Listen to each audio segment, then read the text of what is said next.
Bon, la France est enfin sauvée, on a enfin un Premier ministre. Je suis parti 4 jours en week-end et voilà, je reviens et et c'est génial.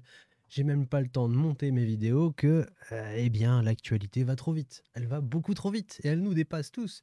Chaque jour, un nouveau rebondissement, chaque jour, une nouvelle, hallucinante et aujourd'hui, on a la bonne nouvelle. Franchement, je suis rassuré, j'espère que vous l'êtes aussi. On a enfin un Premier ministre et on va enfin pouvoir voter le budget et sortir la France de cette épidémie politique, économique et désastreuse qu'est l'actualité de la politique et de l'économie désastreuse. Voilà. Donc on a enfin un Premier ministre. Et quel Premier ministre? Je me réjouis d'avance, c'est Michel Barnier. Michel Barnier, les gars, on ne pouvait pas rêver mieux. Vraiment, sincèrement, on ne pouvait pas rêver mieux. Dans le genre, on va détruire l'institution française, la France et tout ce qu'elle représente. On ne pouvait pas rêver mieux. Parce que Michel Barnier est un pro-européiste. C'est quelqu'un qui est aux manettes de tout ce que représente l'Europe dans sa globalité. Et c'est un homme qui va juste appuyer sur l'accélérateur pour détruire encore un peu plus la machine d'État qu'est la France dans l'état actuel où elle est. D'ailleurs, c'est pas très difficile d'aller beaucoup plus loin dans la destruction, mais force est de constater que là, on est bien. Là, on est bien parce que les choses ont vraiment accéléré. Et on rentre dans un moment charnière, je pense, de l'histoire de France, puisque voilà, il y a un espèce de basculement qui va s'opérer d'ici les semaines, les mois à venir. Et je pense que d'ici quelques années, si on ne se reprend pas, on a soit une dissolution complète de la France, une disparition, une absorption complète de la France dans ce qu'est, voilà, ce que représente l'Europe fédérale, c'est-à-dire une espèce de machin qui veut aspirer tous les pays qui font partie de l'Europe pour faire un seul pays, un seul État, un seul, voilà, c'est les États-Unis d'Europe, avec des représentants français qui nous gouvernent, qui nous président, mais qui ne sont là juste pour dire oui, oui, oui, oui, oui, et appliquer ce que l'Europe dit, et puis c'est tout. C'est tout. Et donc, on va avoir des politiques d'austérité qui vont s'installer. On va avoir une dégradation de tout ce que représente la France, de tous les organes de la France, hein, finalement, hein, que ce soit la sécurité, la santé, la politique, l'économie, tout ce que vous voulez, l'information, la désinformation, la liberté d'expression, les droits, tout va s'écrouler. Et si c'était que mon avis, ça irait. Si c'était que mon impression, mon ressenti, ça irait. Malheureusement, j'ai l'impression que beaucoup de gens se réveillent, pas assez, malheureusement. Ces gens-là sont étouffés dans la masse de désinformation que profère l'État, l'État profond, l'Europe, les États-Unis, etc. Enfin bref, vous avez compris, il y a une espèce de d'invisibilisation de ceux qui veulent réveiller les gens. On préfère les nourrir avec de la merde, que ce soit de la merde niveau bouffe ou intellectuel. Dans tous les cas, on vous fait bouffer de la merde et vous êtes content de bouffer de la merde. Et en étant content, vous oubliez vos problèmes, vous oubliez la réalité des choses et vous oubliez que la France est un beau pays qui a quand même plusieurs milliers d'années d'histoire et qui va se faire engloutir en moins de 50 à 100 ans. Ça fait déjà une trentaine d'années que ça a commencé tout ça. Un peu plus même. Mais là, ça accélère, mais puissance 10 000. Ça accélère, c'est fulgurant, on s'en rend compte, on le voit, on peut le commenter, on peut le visualiser, et on ne peut qu'imaginer ce qui va se passer dans quelques semaines, quelques mois, quelques années. Et malheureusement, ce n'est pas beau. Alors, j'ai une toute petite chaîne, j'ai une voix qui ne porte pas très loin, je ne suis personne, donc forcément, ce n'est que mon ressenti, que mon analyse par rapport à ce que j'ai été chercher comme information à droite à gauche. Donc forcément, ma voix ne vaut rien. Mais peut-être que ce que je dis, ça va intéresser certaines personnes et surtout, eh bien, ces personnes vont peut-être se réveiller et peut-être que j'aurais fait, eh bien, mon devoir de résistance envers ce qu'est l'Europe, la tyrannie de l'Europe, cette immonde chose qui vient pour absorber notre pays et le faire disparaître. Un pays qui était puissant, qui était souverain, et donc c'était impossible de l'absorber comme ça. Tu ne peux pas absorber un pays qui est puissant, qui est souverain et qui a les moyens de se défendre à tous les niveaux. Donc, qu'est-ce que tu fais? Tu mets eh bien, des personnes qui vont présider de l'intérieur, qui vont gouverner de l'intérieur pour non pas les intérêts de la France et des Français, mais pour les intérêts de l'Europe et de la vision de ceux qui président l'Europe. Van der Leyen, Thierry Breton et tous les autres qui sont passés avant eux et qui passeront après eux, évidemment. Donc ils sont là pour appliquer une vision qui est la destruction de la France, donc ils détruisent la France de l'intérieur pour qu'elle puisse être gouvernée de l'extérieur. Ça se voyait, ça se voit de plus en plus et malheureusement ça se verra de plus en plus. Et peut-être que quand les gens se rendront compte de ce qui se passe réellement, ce sera vraiment trop tard. Ce sera trop tard les amis. On ne pourra plus rien faire parce qu'on aura déjà été absorbé et digéré. Il n'y aura plus rien à défendre puisque tout aura été détruit. J'arrête pas de le dire depuis plusieurs vidéos, on finira entre cons et entre pauvres, ou plutôt entre pauvres et entre cons. Parce que tous les riches seront partis, tous les gens intelligents seront partis, et tout ce qui restera, ce seront les pauvres et les cons. Et on finira absorbé par un système qui malheureusement nous aura totalement digéré. À coup de réformes, à coup de j'ai envie de dire d'attentats politiques. Hein. Franchement, quand tu vois ce qui se passe depuis quelques années et la destruction qui est menée par nos hommes politiques, c'est des terroristes politiques. Alors là, je vais me faire censurer, je vais encore me faire shadowban pendant je sais pas combien de temps, mais les mots sont dits et les mots sont là. Hein. Pour moi, c'est du terrorisme politique. Il n'y a rien d'autre à dire. Donc c'est des gens qui sont là pour te dégommer économiquement, politiquement, structurellement. On détruit tout en fait, on détruit le tissu industriel, le tissu économique, le tissu qui fait que on se sent en bonne santé, en sécurité en France. Donc tout ce qui va être la sécurité va être détruit de l'intérieur, de bout en bout et démantelé. Je vais couper ça parce que ça va m'énerver. Hop. Donc pour ça, on va détruire eh bien, le système de santé. Le système de santé est en train de se clochardiser, mais là c'est puissance 1 milliard. Et malheureusement, ce n'est clairement pas fini. On va continuer à le détruire un petit peu, de plus en plus, discrètement, mais en même temps, c'est même plus caché puisque tout le monde le sait, tout le monde le voit. Mais quand même, on va essayer de dire qu'on va essayer de prendre les choses en main, qu'on va améliorer les choses, qu'on va essayer de restaurer le système de santé, remettre sur le devant de la scène eh bien, les gens qui travaillent dans ce domaine. On va les récompenser, on va les mettre sur un piédestal, on va eh bien, leur donner du courage, de l'argent, des moyens, rouvrir des lits, leur donner du matériel pour travailler, etc. Et en fait, il ne se passe rien, si ce n'est le contraire. On enlève des postes, on enlève des moyens, on enlève du matériel, on ferme des lits, on ferme des box, on ferme tout, et puis finalement, on se retrouve avec des hôpitaux qui sont défaillants, des hôpitaux qui ferment plusieurs jours par semaine, plusieurs nuits par mois, qui ferment totalement, qui sont voilà, dans la clochardisation la plus profonde. On a le système de sécurité, voilà, la sécurité, que ce soit par la police, la gendarmerie, ça ne marche plus. Ça ne marche plus. Il y a qu'à voir l'augmentation de la criminalité en France, qui est juste délirante. Il y a un nombre de délits et de crimes qui sont chaque mois de plus en plus élevés. Et on va dire, mais non, c'est la télé, c'est les médias. Mais bon, là, tu leur donnes à manger aux médias. Tu leur donnes de quoi faire, puisque chaque mois, chaque semaine, chaque jour, il se passe des choses que tu peux commenter à la télé. Donc forcément, ils vont pas s'en priver. Hein. On avait vu Lucie Casté qui avait dit, bon, bah, si les gens se radicalisent, si les gens commencent à devenir racistes, si les gens commencent à voir que ça va pas en France et commencent à penser que ça ne va pas en France, c'est de la faute de CNews, BFM TV et toutes les autres chaînes qui profitent, surfent là-dessus pour pouvoir faire de l'audience. Forcément. Mais ça reste des faits. Ça reste des faits. Il se passe des choses en France qui vraiment échappent au contrôle des forces de l'ordre. Si tant est qu'il y en a encore beaucoup, hein. Parce que les forces de l'ordre, moi, je les vois plus. Je sais pas pour vous, hein, mais moi, personnellement, je les vois plus voilà, derrière un arbre, derrière un carrefour, planqués à 2 kilomètres avec des jumelles pour essayer de te prendre en plein excès de vitesse, pour te mettre une prune. Je les ai vus pendant les pandémies de Covid, les vagues de confinement, hein, où ils faisaient le tour des rues, ils rôdaient comme ça pour essayer de te rafler et t'estorquer 135 € d'amende parce que tu avais eu l'audace de sortir sans t'être fait un petit papier qui t'attestait que sur l'honneur tu sortais pour aller jeter ta baguette de pain ou ton litre d'eau ou ton paquet de farine. Enfin bref, voilà. Sinon, je les vois pas trop, quoi. Je les vois pas trop. Alors peut-être que je vais pas au bon endroit aussi pour pas les voir, mais force est de constater qu'il y a une augmentation des délits, de la criminalité, et que ça devient de plus en plus flagrant. Voilà. Les raisons, les causes, tout ça, on pourrait en parler pendant des heures. C'est pas le sujet de cette vidéo. Là, on va juste rigoler un petit peu. On va aller regarder eh bien, cette interview, cette invitation de Michel Barnier aux 20h de TF1. Et puis, on va rigoler en écoutant ce qu'il dit.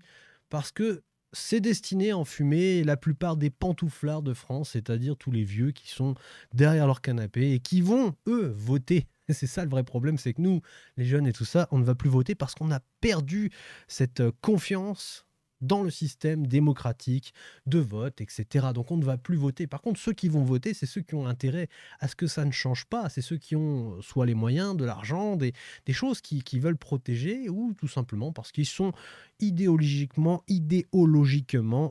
endoctrinés par les chaînes d'infos, les médias qui vont te balancer de la merde. Ça, j'arrête pas de le dire, mais ils te balancent de la merde dans le cerveau, ils te font croire que la merde c'est bon, et finalement tu y crois. Donc tu vas voter pour que cette merde continue de te tomber continuellement dans la tête. Et donc on se retrouve avec des votants, des gens qui votent, des vieux, dans la grande majorité, qui vont voter pour que la Macronie reste au pouvoir. Et là, on a eu des législatives où le peuple s'est un petit peu plus soulevé que d'habitude, avec des records de vote, où un parti est sorti majoritaire, et finalement, le président Macron s'est octroyé le droit de choisir le Premier ministre dans le camp le plus minoritaire, juste pour faire un gros fuck aux Français, et surtout pour, eh bien, alimenter sa stratégie de destruction de la France. Voilà, donc on a littéralement le cœur même de l'État, la présidence qui est pourrie, la gouvernance qui est pourrie, et toutes les institutions qui suivent qui sont pourries jusqu'à l'os. Comment voulez-vous qu'en tant que citoyen, on puisse s'en sortir? C'est compliqué. C'est compliqué, il faut être honnête, c'est très compliqué.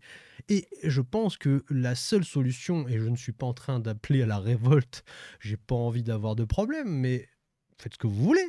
Mais je pense, sincèrement, dans mes tripes, que ça se réglera dans la rue, ça se réglera par une révolution du peuple. Soit on se révolte, soit on prend les armes, entre guillemets, hein. Je n'appelle pas à prendre les armes, qu'on ne déforme pas mes propos, mais ça se révoltera et ça se réglera dans la rue. Et finalement, c'est soit on se révolte et ça se règle dans la rue, soit on se laisse faire et on se laisse absorber, détruire, et donc on se laisse s'endetter. Parce que finalement, le pays est détruit, mais derrière, ce qui va devoir payer la note, c'est le contribuable, c'est les Français qui vivent à l'intérieur de ce pays.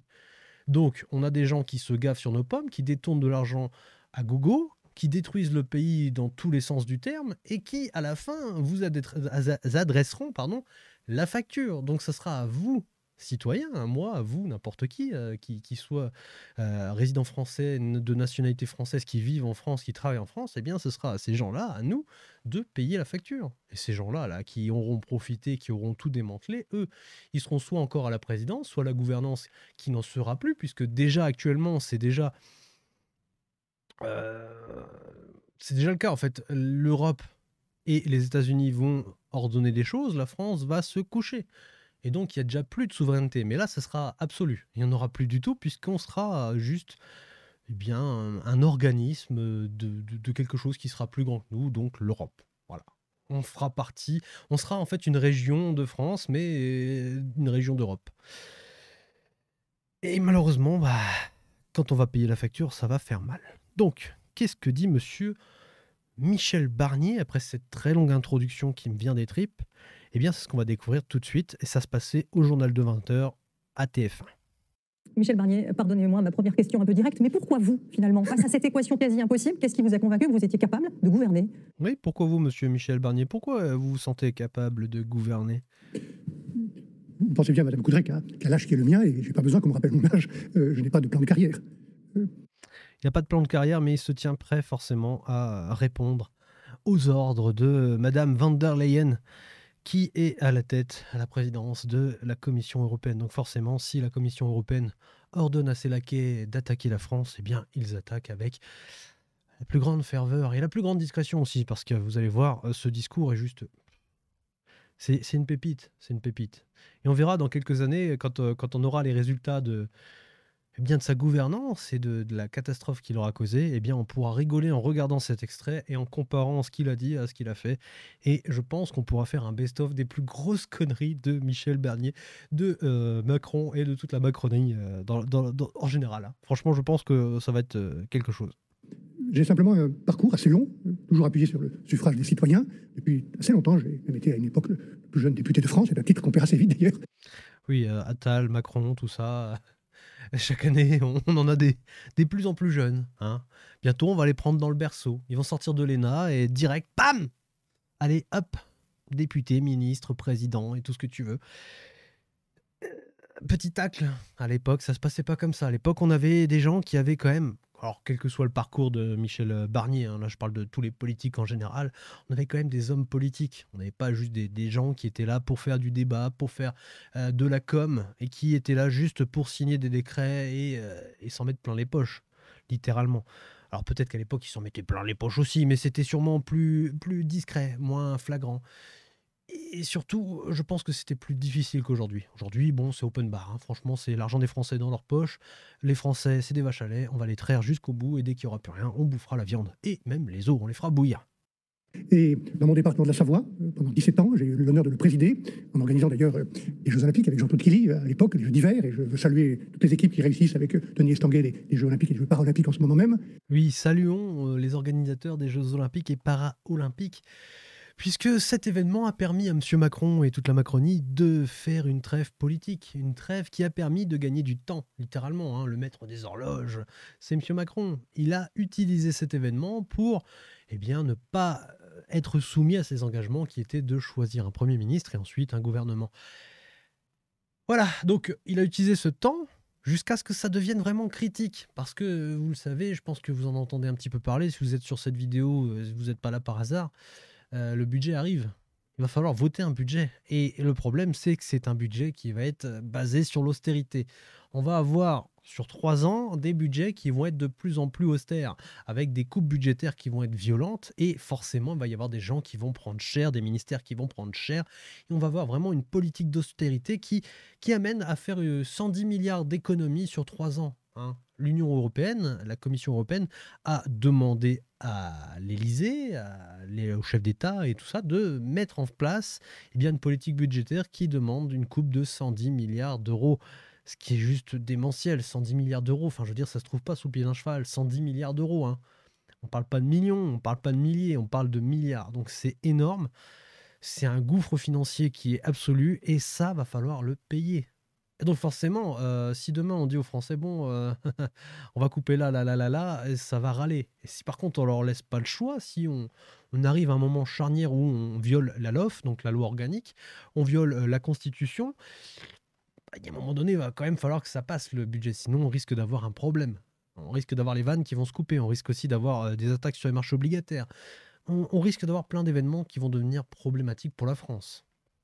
Donc forcément, on retarde, mais pas trop quand même, parce qu'il faudrait quand même pouvoir le voter, ce budget d'austérité. Donc, on attend le maximum de temps et on va proposer le député qui sort d'un parti qui a fini minoritaire. Je crois que c'est moins de 6% des législatives, c'est que dalle. C'est que dalle. Et pourtant, on va te le chercher, et c'est pas des moindres, hein, c'est quelqu'un qui a quand même une stature, un passé politique un gros CV, quoi. Et on a forcément des alliances avec les partis dits d'opposition qui font que ça passe. Ils sont tous complices, hein, là-dedans, ils sont tous complices. Ça vient pas de moi, hein, ça vient de tous ceux qui analysent la situation. Il n'y a plus d'opposition. Il y a zéro opposition. Les gens sont totalement soumis à la doctrine européiste et à cette destruction de la France. Eux, ils se mettent plein les poches, ils s'en mettent plein les poches, ils se gavent et c'est tout. Ils sont juste là pour ça. Ensuite, le sort de la France et des Français, on verra plus tard. Et ils savent déjà ce qui attend la France et les Français. Donc, pourquoi se battre? Autant prendre le cash, autant continuer à manger la soupe tous les jours, et puis on verra bien jusqu'où ça nous mènera, quoi. Et donc voilà, il a mis un Premier ministre avec l'accord, hein, littéralement, des autres partis, et puis maintenant il va pouvoir mener sa petite politique d'austérité. Alors que s'il avait il avait fait autrement, qu'il avait, je sais pas moi, nommé Castet ou n'importe qui d'autre dès le départ, il y aurait eu 1, 2, 3, 4, 5 ministres qui auraient été censurés. Motion de censure, hop, dégage. Au bout d'un moment, Macron, il aurait passé pour un con, ça l'aurait saoulé, et surtout, il aurait eu la pression. Si rien ne passe, qu'est-ce qu'on fait? On démissionne. Donc, soit il aurait démissionné, soit on l'aurait foutu dehors par une destitution. Mais dans tous les cas, il n'en serait pas arrivé à Michel Barnier, qui est sûrement, comme certains le pensent, son premier choix, son choix de cœur, celui qu'il avait décidé de mettre en place au moins 4 mois avant la dissolution de l'Assemblée nationale pour cette occasion des élections européennes qui lui ont fait très mal, lui et son parti. Donc voilà, félicitons les Jeux Olympiques, les Paralympiques, et surtout félicitons ceux qui ont mis en place cet événement qui s'est quand même relativement bien passé, si ce n'est le dérapage de la cérémonie d'ouverture, il faut quand même le rappeler. Et puis dans plusieurs ministères, le ministère de l'Environnement et de l'Écologie, le ministère de l'Agriculture, on a entendu l'agriculture dire des choses justes tout à l'heure sur l'inflation normative qui bloque et qui contraint pas seulement les agriculteurs, mais aussi d'autres entreprises. Donc c'est votre expérience Le qui a ministère joué. de la Pêche aussi, je n'oublie pas les pêcheurs. Et ensuite un engagement européen, où là aussi j'ai eu des dossiers difficiles à traiter. Je me rappelle par exemple que j'étais pendant 5 ans le commissaire chargé de la régulation financière, en pleine crise financière, pour mettre de l'ordre, de la morale, de la transparence, de la responsabilité par rapport à des banquiers qui se sont cru tout permis. Une sorte d'ultralibéralisme qui a détruit des millions d'emplois. Puis, enfin... Alors là, il critique tous les banquiers qui ont fait de la titrisation. Donc ça, on en reparlera dans une autre vidéo. Je crois que j'en ai déjà parlé dans plein de vidéos. Donc globalement, c'est on fait des paquets financiers de dettes. Et cette dette, on va la revendre à plein d'autres personnes qui sont des investisseurs. Et forcément, à la fin, c'est dilué, on ne sait plus qui possède quoi. Et donc, s'il y a un crack sur, par exemple, le marché immobilier, les subprimes, eh bien, c'est tous les crédits qui s'écroulent parce qu'en fait, on a une vague de personnes qui ne peuvent plus rembourser. Donc, quand tu as une personne ou deux qui ne peuvent pas rembourser leur prêt, bon, c'est pas grave, c'est compensé, c'est compris eh bien, dans le crédit, normalement. Hein, quand tu fais un crédit, quand la banque t'en accorde un, elle calcule les intérêts et puis, ça, voilà, elle se protège entre guillemets, et puis après normalement elle est censée accepter la perte, elle est censée prendre la perte, sauf que quand elle a plus d'argent en caisse parce qu'elle a tout investi et qu'elle a donné des prêts subprime à tout le monde, à n'importe qui, des gens qui ne sont pas solvables à la moindre crise, ils font défaut de paiement et donc c'est la banque qui doit assumer. Il y a un moment donné où la banque elle peut plus assumer, elle a plus d'argent. Et en gros, ce qui s'est passé, c'est qu'on a eu une crise financière, une crise immobilière qui a résulté de ça. Parce qu'à la base, c'était une crise immobilière. Les crédits ont été titrisés, donc ils ont été mis sur le marché boursier, marché de la dette, etc. Et donc, au final, on se retrouve avec une crise qui est immobilière, qui finit par se répandre dans le monde entier, parce que le monde entier tourne grâce au marché boursier. Et là, il est en train de critiquer un système qui est lui-même en train de faire en sorte que la France soit totalement dépendante des marchés boursiers. Ils sont en train de faire en sorte que la France n'ait plus suffisamment d'économie, qu'elle soit vraiment ventre à terre pour pouvoir simplement dépendre des marchés financiers. Et donc là, à partir du moment où tu dépends à 100% des marchés financiers, tu as la laisse au cou. C'est comme si tu dépendais littéralement du banquier. C'est comme si toi, tu dépendais du banquier pour pouvoir manger, te loger, te nourrir, te déplacer et vivre ta vie, toute ta vie finalement.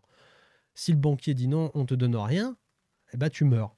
Donc toi, la France, tu es dépendante des marchés financiers. Si on ne te donne rien, tu meurs. Donc tu vas obéir aux ordres de ton banquier. Et ton banquier, c'est qui? C'est tous ceux qui sont sur les marchés financiers qui vont te financer, toi et ton train de vie. Et là, ils vont t'imposer toutes sortes de choses qui vont à l'encontre même eh bien, de la vision de la France, de ce qu'est la France. Ça veut dire que là, tu n'as plus tes intérêts personnels en tant qu'État-nation, en tant qu'État souverain, mais tu es juste l'outil exécutif de personnes qui vont te donner à manger. Voilà, c'est tout simplement ça. Et là, il est en train de critiquer ça. Il parle aussi d'écologie, des agriculteurs, des pêcheurs, etc. Sauf que là, l'Union européenne a son mot à dire, puisqu'elle a le monopole, je crois, du commerce, du libre-échange, etc. Donc, globalement, quelle que soit la politique qu'il va vouloir mener, c'est l'Union européenne qui décide. Bon, bah, lui, ça l'arrange, puisque c'est un européiste convaincu. Il a travaillé quasiment toute sa vie pour l'Europe, donc forcément, c'est génial. Alors, il a commencé dans un parti qui était dit gaullien, donc de ce que j'ai cru comprendre, voilà, il y a certaines personnes, certaines personnalités politiques qui disent bon bah c'était un Gaule de cœur, un gaulliste de cœur, donc forcément c'est quelqu'un de bien. Or, bon, tu peux commencer dans n'importe quel parti si tu as l'intention de détruire la France, le résultat est le même. Hein. Tu restes un terroriste politique et tu es là pour détruire la France. Point barre. Enfin, si je puis dire, cette négociation complexe du Brexit, où, avec l'appui du président de la République et d'autres chanceliers allemands et tous les autres chefs d'État, j'ai défendu les intérêts de l'Europe par rapport à cette On situation. reviendra sur votre dimension politique tout à l'heure. Voilà, donc le mot est lâché, il défend les intérêts de l'Europe. Il a défendu les intérêts de l'Europe pendant le Brexit, il a essayé de l'empêcher de se produire. Il défendra encore les intérêts de l'Europe à l'avenir et il ne défendra surtout pas les intérêts de l'État-nation, de l'État français et donc des citoyens français.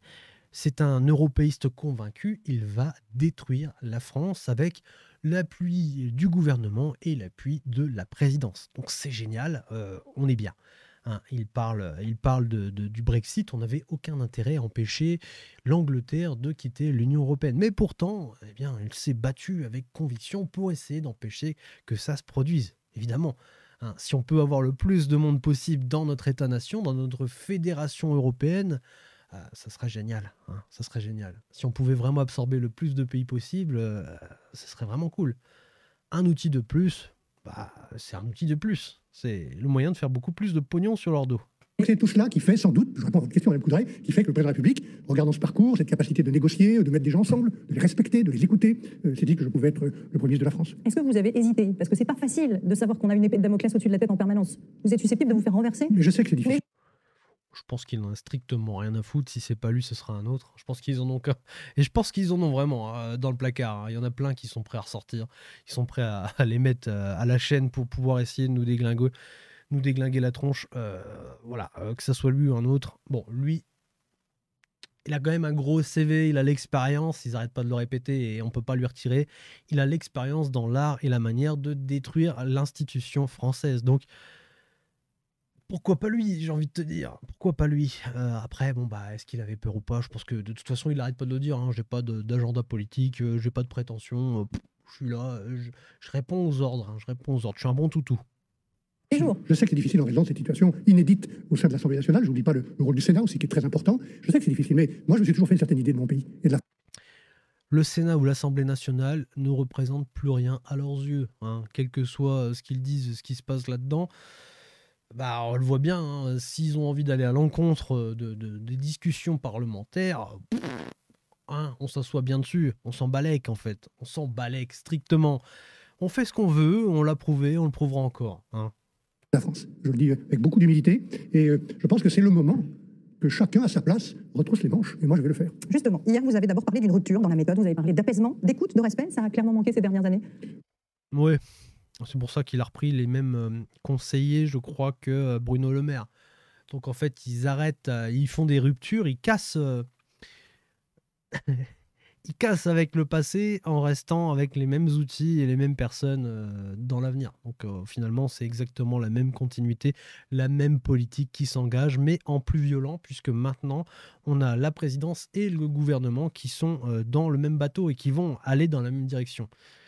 Et en plus de ça, ils ont la couverture de l'opinion public avec les médias qui d'un coup vont le décrire comme un prince providentiel, l'homme providentiel qui va venir sauver la France, qui va venir sauver la gouvernance, qui va venir sauver l'avenir. Non, non. On verra, hein. Peut-être que oui, mais j'y crois pas. Surtout quand les médias s'accordent tous à dire que, enfin les médias, vraiment ceux qui sont les plus regardés, ceux qui sont vraiment sous le contrôle de l'État, eh bien ceux-là vont commencer à te spammer dans tous les sens que cet homme est l'homme qu'il nous fallait, que son expérience, son expertise vont nous aider à nous remettre de cette situation difficile, qu'on va pouvoir sortir de ce déficit, qu'on va pouvoir sortir de cette merde qu'est devenue la France et que l'avenir sera radieux. Ça sera difficile, la France est malade, mais on va lui apporter une thérapie qui sent l'austérité à plein nez, mais c'est pas grave, on va la soigner. Gente gens, gente dames, n'ayez point peur, cet homme est l'homme qu'il nous fallait. Voilà ce que scandent les médias, et ça fait peur. Oui, je pense que, peut-être en raison des crises, le Covid, la guerre, les difficultés de toute nature, on n'a peut-être pas assez travaillé collectivement. Et moi, je pense que le Parlement est important, il faut le respecter, et je respecterai, comme je l'ai dit hier, toutes les forces politiques. Vous savez, Mme Coudray, j'ai appris dans ma vie publique que chaque citoyen est nécessaire.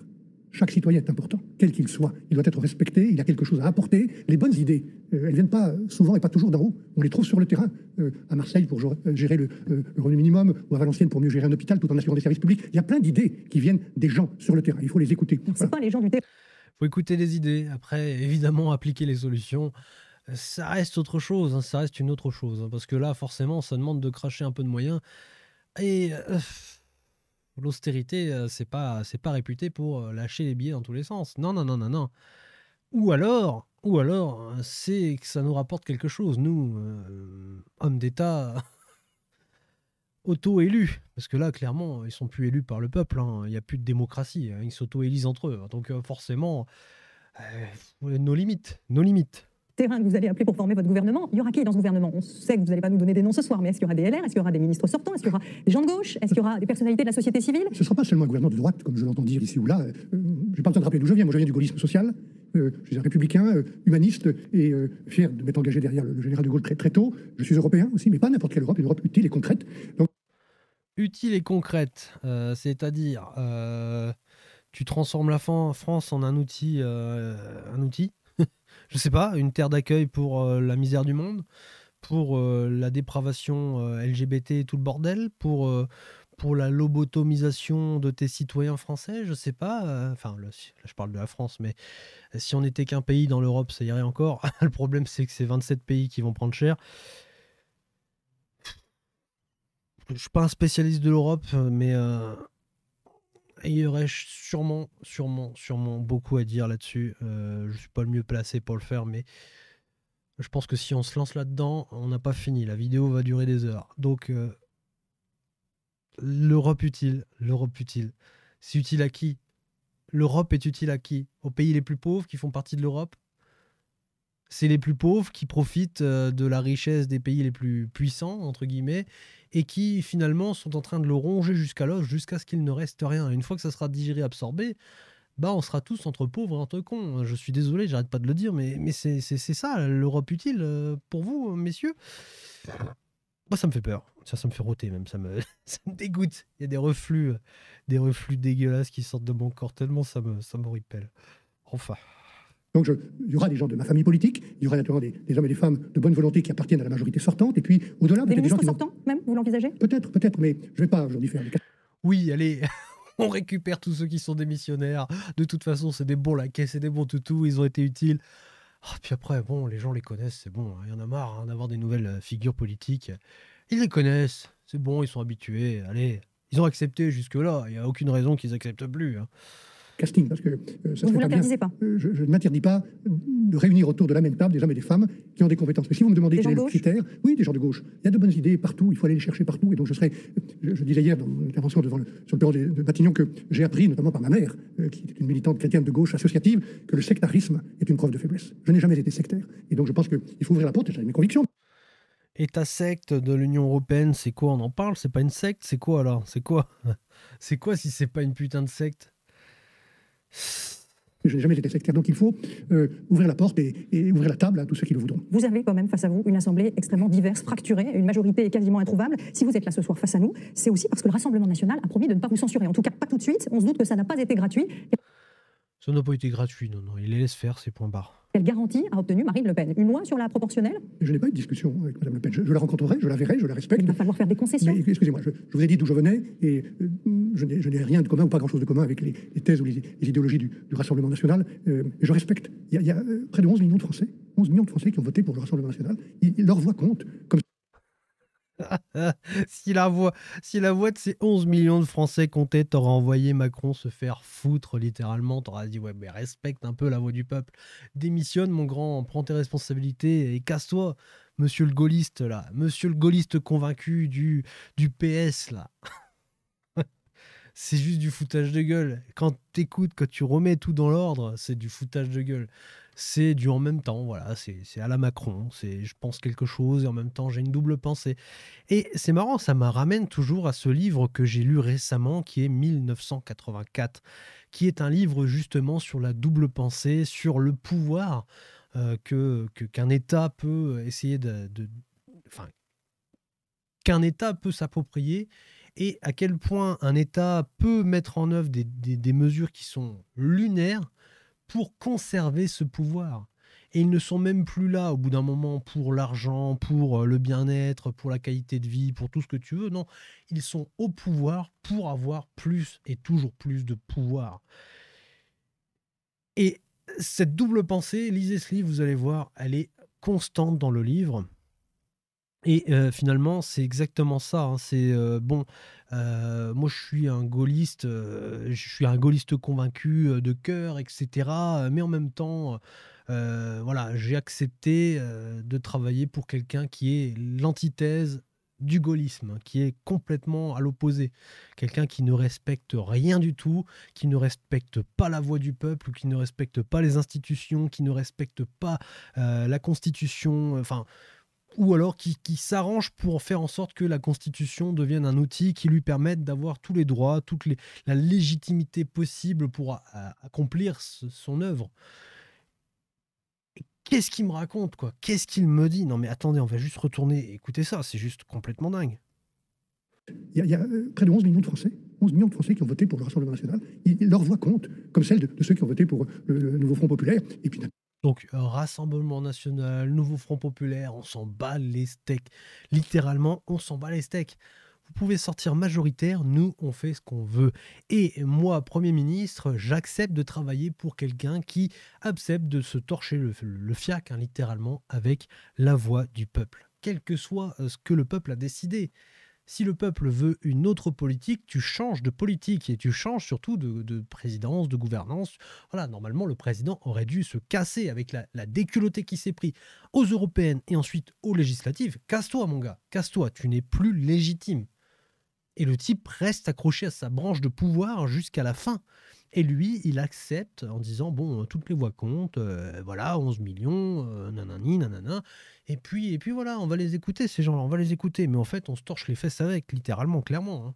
naturellement, ceux qui ont voté au centre ou à droite, ou ceux qui n'ont pas voté aussi, et qui sont très nombreux et qui expriment une sorte de colère ou de désespérance à propos de la politique. Moi, je voudrais C'est bien, au moins il en est conscient. Oui, on exprime une sorte de colère et de défiance au niveau de la politique. On ne veut plus de cette politique de merde. Enfin, je sais pas, il y a un moment donné, si même les gens qui votent, ils se font torcher les fesses à coups de coups d'État, hein, de coups de force, à quoi ça sert?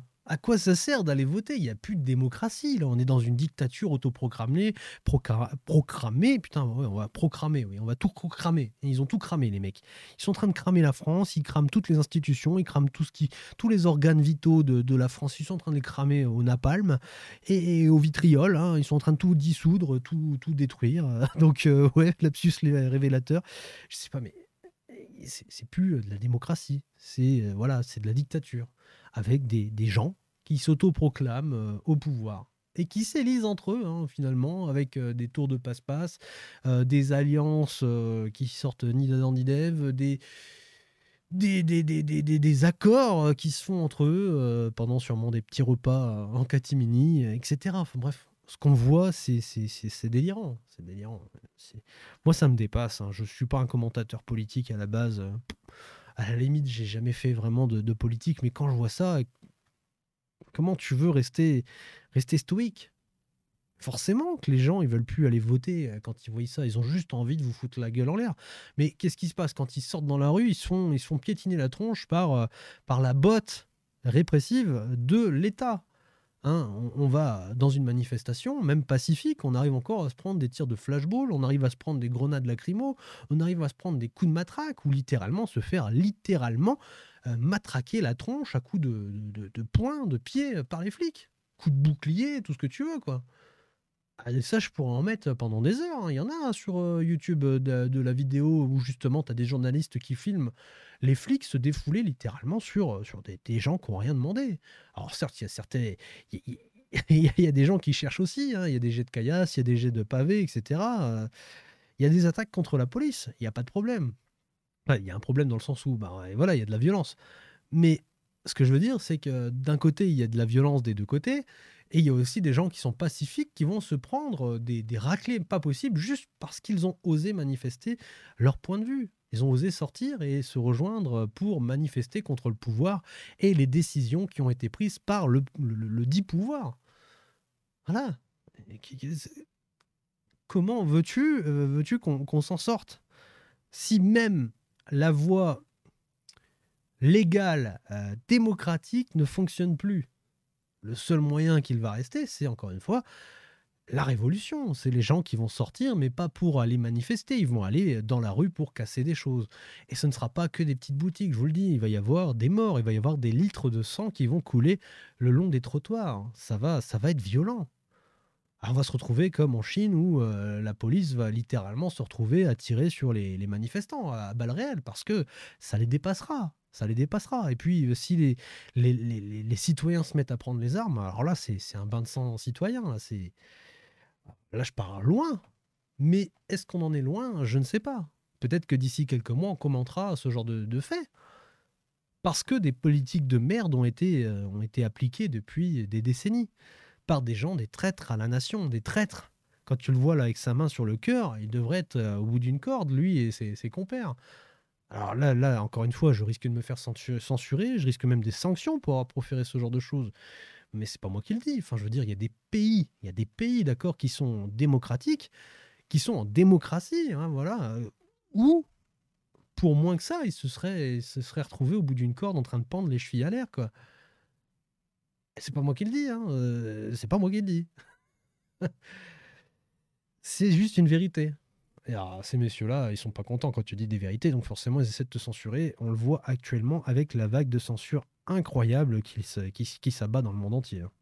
On parle des électeurs, pardon, puisqu'on parle des électeurs, je reviens quand même sur le projet de loi sur la proportionnelle. Est-ce que c'est quelque chose auquel vous seriez favorable? Parce que c'est une demande très forte du parti et des électeurs. Je le sais, il n'y a pas de ligne rouge. Je veux simplement que la Ve République, pendant la durée où j'aurai le privilège et l'honneur de gouverner le gouvernement, et de diriger ce pays et de diriger ce gouvernement, fonctionne bien, hein, peut-être mieux. Donc si la proportionnelle en partie est une solution, je ne me l'interdis pas, mais j'ai besoin de discuter avec tous les groupes politiques. On parle toujours des électeurs du Front National, du Rassemblement. Bon, il se l'interdit pas, mais il a pas dit oui, on va faire ça hein, pour que ça soit plus démocratique, pour que ça soit plus respectable. Non, non, non, moi je suis là, je suis déjà pas légitime déjà de base. J'accepte le poste parce qu'il y a du fric à se faire et puis surtout, il y a mamie Tata van der Leyen qui me dit d'y aller, donc forcément je suis aux ordres, donc j'y vais. Hein, j'ai signé pour servir, donc il y a aucune raison qu'il n'y aille pas. Mais même ça, ils sont pas capables de le mettre en place parce qu'ils savent très bien que ça va leur poser problème dans le futur. Donc, des réponses évasives comme d'hab. Rassemblement national et de ce parti, vous avez cité hier dans vos priorités la maîtrise de l'immigration et la sécurité. Ce sont des thèmes qui leur sont chers. Sur quelle base metteriez-vous en place cette politique? La base du programme DLR ou du Rassemblement national? Vous aviez une ligne très dure en 2021 sur cette... Oui, je l'ai coupé au mauvais moment parce que j'aurais bien voulu aller plus loin. Mais l'immigration, c'est un débat stérile, c'est des fausses promesses, hein, littéralement. Ils peuvent rien faire tant qu'ils sont dans la Commission européenne. Et comme c'est un pro-européiste, il n'y a aucun moyen que la France fasse un Frexit. Donc, arrêtez de parler d'immigration juste pour faire plaisir aux pantouflards qui se lèvent et qui vont voter parce que ça ne sert strictement à rien. Là, c'est du bullshit total. Tout ce qu'il va dire juste après, c'est de la merde. Littéralement, c'est du mensonge, du mensonge, du mensonge. Ils ne peuvent rien faire puisque quel que soit l'étranger qui met le pied, en fait, en France ou en Europe, ne peut plus en partir. Et surtout, la France, s'il y a un étranger qui arrive en France, on est obligé de le prendre. On est obligé de le prendre, sinon on se prend des amendes de la Commission européenne. Je crois que c'est 20 000 € par tête. Faudrait que j'aille vérifier l'information, mais j'avais entendu ça il y a un petit moment. Dans tous les cas, ils sont contraints de prendre l'immigration, qu'elle soit légale ou pas. Ils sont obligés de les accueillir. Donc arrêtez de faire genre, bon, on va lutter contre l'immigration. Et en plus, ils l'ont légalisé. Ils l'ont légalisé, comme ça, il n'y a plus d'immigration illégale. Ça me dépasse, ça me dépasse. Donc, je vais me taire parce que ça me dépasse. Question d'immigration, avec un moratoire entre 3 et 5 ans. J'ai exprimé cette idée assez fortement durant la primaire, mais c'était le débat présidentiel. Est-ce que les problèmes ont disparu? Non. Il y a toujours le sentiment que les frontières sont des passoires et que les flux migratoires ne sont pas maîtrisés. Donc, vous avez déjà essayé de sortir de France? Elles sont où les frontières? Oui, d'accord. C'est une ligne. Et ils sont où les points de contrôle? Ils sont où les frontières avec les écluses migratoires? Ils sont où? Ils sont où? Ils sont où? Dis-moi, ils sont où? Il n'y en a pas. Libre circulation. Donc la libre circulation des entreprises, des capitaux, des marchandises et aussi des personnes. Tu peux te déplacer sans passeport n'importe où dans l'Union européenne. Donc bon, qu'est-ce que tu es en train de me pondre là? Il y a un migrant qui arrive dans l'Union européenne, s'il veut aller jusqu'en France, il peut y aller tranquillement. Il n'y a pas de frontières, il n'y a pas de filtration, il n'y a rien en fait. Qu'est-ce que tu me parles de... Ah, c'est une passoire, non, mais... Nous allons en effet maîtriser les flux migratoires, pas avec de l'idéologie, pas avec des discours ou des phrases, mais avec des mesures concrètes. Et je m'inspirerai Et vous des pourriez aller propositions jusqu'où législatives, des propositions concrètes de mon propre parti, mais il y a d'autres propositions un peu partout. Je les écouterai. Les personnes ont le monopole des bonnes idées, je veux qu'on traite les problèmes. Regardez bien ses yeux, comment il clignote. Le mec, il cherche ses mots parce qu'il ne sait pas quoi répondre. Il sait très bien que c'est un mensonge. Ce traître sait très bien que c'est un mensonge. Il le sait au fond de lui, puisqu'il fait partie de ce système qu'est l'Europe, qui impose aux pays d'accepter des immigrés. Quelle que soit leur origine, ils sont obligés de les prendre et de s'occuper d'eux. Ils sont obligés, et il le sait. Donc qu'est-ce que tu veux dire? Qu'est-ce que tu veux dire? Qu'est-ce que tu veux faire d'ailleurs? Quel genre de mesures tu veux prendre? Regardez-moi bien ça. Des mesures concrètes, et je m'inspirerai Et vous des pourriez aller propositions jusqu'où législatives, des propositions concrètes de mon propre parti, mais il y a d'autres propositions un peu partout. Je les écouterai. Les personnes ont le monopole des bonnes idées, je veux qu'on traite les problèmes. Je veux qu'on trouve les bonnes solutions, trouver des solutions aux problèmes qui préoccupent les Français. Ça en fait partie, mais vous parlez de mes priorités. J'ai cité cet enjeu de maîtriser l'immigration de manière rigoureuse et humaniste, et nous le ferons. J'ai aussi cité l'exigence à l'égard des nouvelles générations, nos enfants, nos petits-enfants. Il y en a marre de faire des chèques en blanc sur les générations futures, à propos de l'écologie comme à propos des finances publiques. Donc on ne va pas augmenter cette dette. C'est une deuxième priorité. La revalorisation du travail. Qui c'est qui nous fait chier avec l'écologie là? C'est les Verts, c'est l'Allemagne. C'est l'Allemagne là qui a essayé de flinguer EDF, qui a essayé de flinguer notre industrie de l'énergie, qui a essayé de nous imposer toutes sortes de choses avec l'écologie de sa race là. C'est qui signe des chèques en blanc là? C'est eux, c'est eux ou c'est nous? Est-ce que c'est nous? Non. Non, donc c'est eux. C'est qui détourne de l'argent public pour s'en mettre plein les poches? C'est nous ou c'est eux?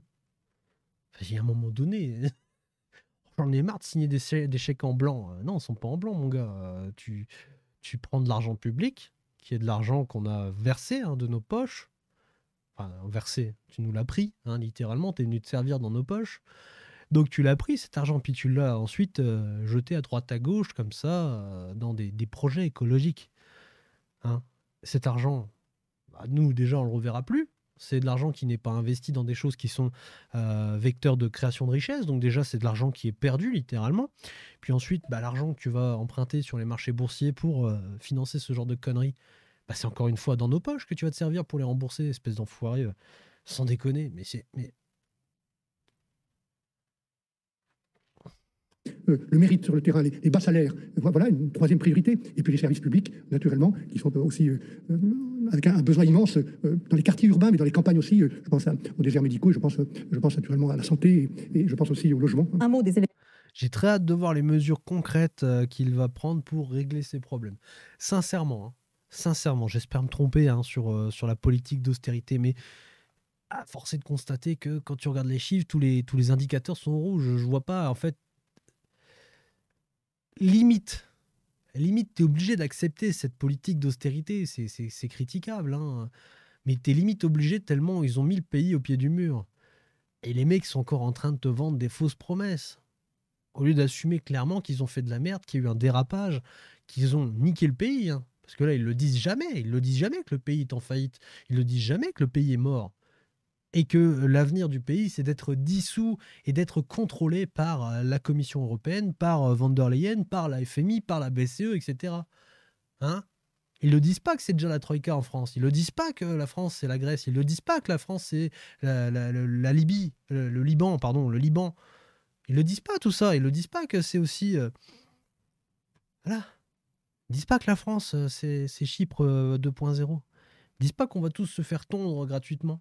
On va se faire raser gratis et que nos comptes en banque vont se faire littéralement dépouiller de l'intérieur, se faire siphonner par ces hommes-là, ces hommes pleins de pouvoir et d'arrogance.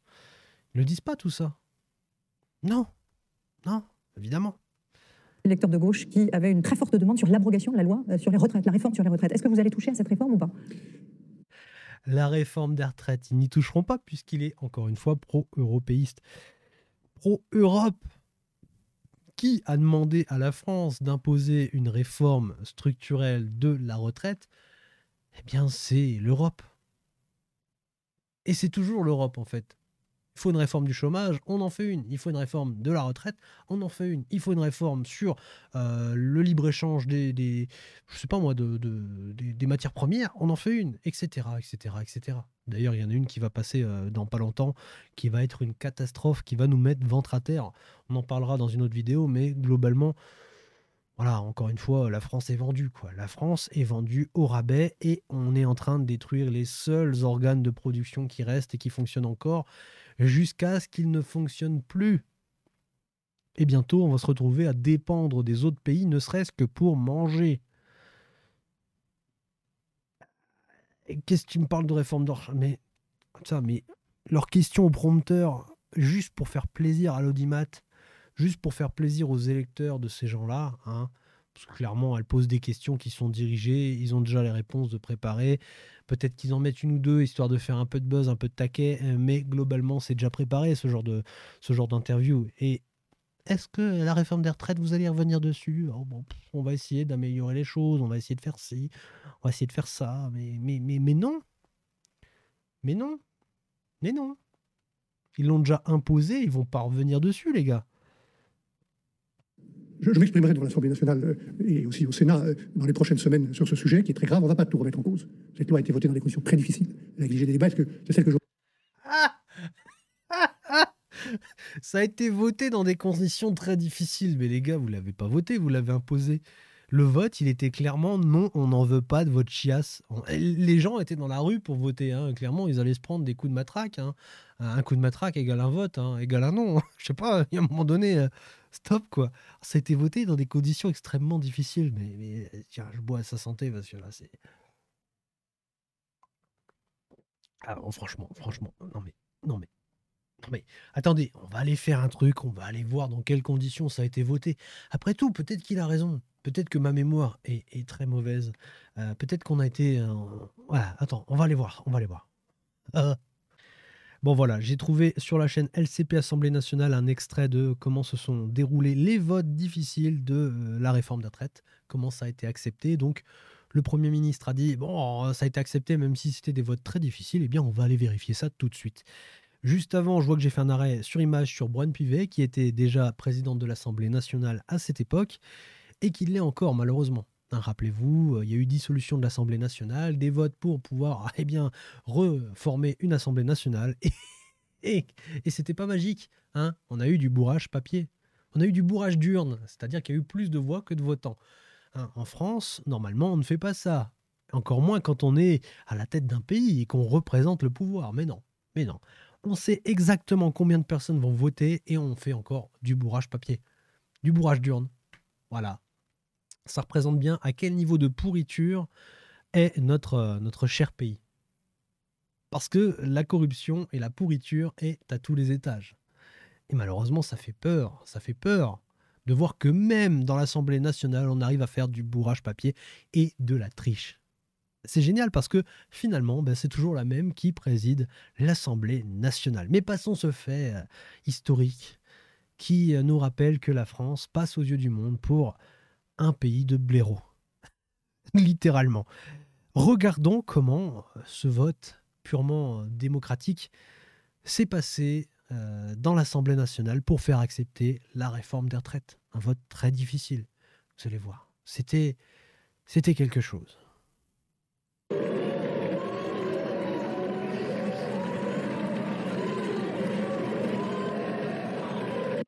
Bon, alors déjà, le vote s'est fait dans la huée et la tollée la plus totale, hein, parce que là, c'est la fête du slip. Mais écoutons.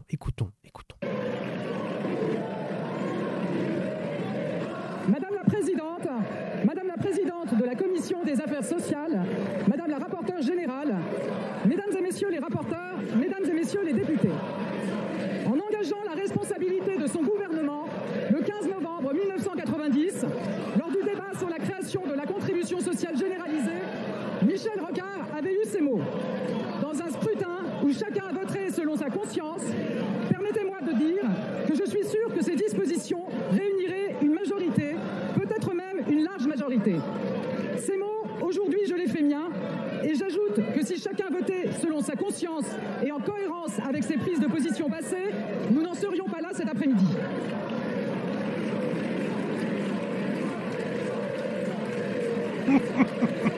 Cet après-midi, je n'ai pas envie de revenir sur les échappées personnelles qui peuvent faire oublier à certains les positions qu'ils défendaient quelques mois plus tôt avec leur famille politique. Cet après-midi, je n'ai pas envie de revenir non plus sur le... Je vais juste... Ah, la tête de Bruno Le Maire, ah, c'est génial. Ah putain. Bon, je vais juste le remettre en vitesse normale, juste pour qu'on puisse apprécier la Marseillaise. Parce que des moments d'histoire comme ça n'arrive pas très souvent, même dans l'Assemblée nationale. Mais et franchement, c'était fort. C'était fort. Parce que d'un côté, tu as la présidence, la gouvernance, le ministre, le Premier ministre qui crache à la gueule des Français. Et de l'autre côté, tu as quand même des gens qui essaient de défendre le pays et les intérêts des citoyens français. Donc tu as encore, voilà, quand je dis que tout est pourri, évidemment, je fais une généralisation qui n'est pas très honnête, mais dans l'ensemble, on a quand même un niveau de pourriture qui est en train de s'étendre, qui est en train de ronger même les plus honnêtes. Et ceux qui essaient d'être honnêtes, de toute façon, sont absorbés, broyés, digérés par le système. Et donc, la seule chose qui nous reste, c'est l'espoir qu'un jour, quelqu'un arrive au pouvoir et casse la machine. Vraiment. Parce que sinon, si tous ceux qui arrivent au pouvoir, quel que soit l'endroit où ils sont dans la machine pouvoir, sont à destination et ont pour but de détruire la France, on ne s'en sortira jamais. Mais là, vraiment, ce moment historique, il est quand même incroyable. Parce que là, on a un fuck de l'État et du gouvernement qui est adressé à tous les Français. Et de l'autre côté, on a des gens qui se révoltent et qui montrent bien qu'ils ne sont pas d'accord avec ce qu'il s'est passé. Et là, vraiment, c'est antidémocratique. C'est vraiment hallucinant de voir une scène comme ça. Et malheureusement, ça n'arrive plus. Normalement, là, si vous voulez, avec ce qui s'est passé récemment, avec la dissolution de l'Assemblée nationale, le fait que Macron fasse durer le plaisir pendant 60 jours, un petit peu moins ou un petit peu plus, je ne sais même plus, une cinquantaine ou une soixantaine de jours pour choisir un Premier ministre qui fait mariner comme ça l'ambiance et qui fait monter la pression de la cocotte jusqu'à ce que ça devienne insupportable, eh bien, normalement, on aurait dû avoir une Assemblée nationale qui se soulève, des gens qui... Voilà, même le Sénat, bon, là, je vois par exemple ici, regardez là, vous voyez, il y a situation financière catastrophique de la responsabilité exclusive et exécutif. Bon, en gros, cette vidéo-là, elle explique que c'est la merde. Clairement, au niveau budget, il y a un dérapage, que c'est l'État, donc le président, le Premier ministre, le ministre des Finances et tous ceux qui sont dans le bateau qui ont mené à cette situation. Mais voilà, ça s'arrête là. En fait, ils font des rapports, ils font des constats, mais il ne se passe strictement rien. Assemblée nationale, c'est pareil. Ils vont de temps en temps gueuler, mais la plupart du temps, ils sont à terre. Ils sont ventre à terre et ils se couchent. Et ce qui se passe, c'est que tout est accepté, tout est digéré par le système. Et ce qu'il reste, c'est que des cendres. Et ce moment-là est quand même assez épique. Et j'aimerais bien en voir beaucoup plus. Même si ça ne sert à rien finalement, parce que à coup de 49.3, tout passe. Mais quand même, il y a une colère, il y a un soulèvement. Et ça me fait plaisir. Comportement de ceux qui ont tout fait pour bloquer le débat, qui ont refusé d'échanger idée contre idée, programme contre programme, et se sont contentés de multiplier les insultes, les excès et les attaques. Et les cris, au moment même où je m'exprime, n'en sont qu'une preuve supplémentaire. Ce sont les mêmes qui n'ont cessé de remettre en cause notre procédure parlementaire, nos institutions et donc notre démocratie.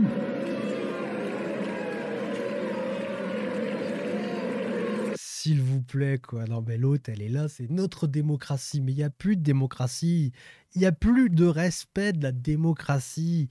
C'est fini. Ils osent encore prononcer ce genre de mots. C'était le 16 mars 2023. S'il vous plaît, on est là, à l'heure où je tourne, on est le 9 septembre 2024. C'est pas si vieux que ça, quoi. Et les mecs, ils parlent encore de démocratie. Ils sont là en train de se cracher dessus. Bon, si chacun arrêtait de faire sa tambouille de son côté, défendre ses intérêts, blablabli, blablabla, on n'en serait pas là, on aurait déjà voté depuis longtemps, on serait pas obligé de faire un 49.3 et mes couilles sur le panier, etc. Tu vois, mais ça... Ah, putain. Enfin, cet après-midi, je n'ai pas envie de revenir sur le mutisme de ceux à l'extrême droite de cet hémicycle qui sont restés tapis dans l'ombre tout au